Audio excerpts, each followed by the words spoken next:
देशात व राज्यात कोरोनाच्या विषाणूमुळे आपत्तिजनक परिस्थिती निर्माण झाली आहे। या परिस्थितीवर नियंत्रण मिळवण्यासाठी सरकार विविध पातळीवर उपाययोजना करीत आहे। शासनाकडून होत असलेल्या उपाययोजनेला हातभार लावण्यासाठी स्वातंत्र्य सेनानी पांडुरंग गावंडे यांच्या पत्नीने 1 महिन्याचे वेतन पेन्शन 40,000 मुख्यमंत्री सहायता निधीमध्ये दिले आहे। यांचा मोठा परिवार असून संपूर्ण परिवार हा नियमित राष्ट्रीय आपत्तीच्या वेळी मदतीला धावून येतात।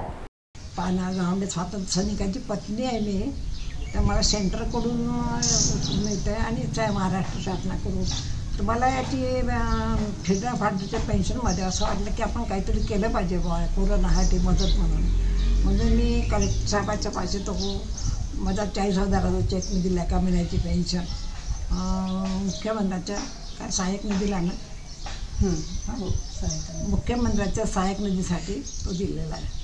आता आपल्याकडून काही एवढं काही जास्त होत नाही, जेवढं आहे तेवढं नाही। माझी पुष्कळ झाली इच्छा होती तेव्हा चालू झालं ना कोरोना, आपण काय मदत म्हणजे काहीतरी करायची बा आपल्या मला पेन्शन मिळते आहे सेंट्रल गव्हर्नमेंटची आणि महाराष्ट्र शासनाची सुद्धा, तर 40,000 रुपये झाले आता या म्हटलं तर 1 महिन्याची पेन्शन द्यायची खूप इच्छा आहे।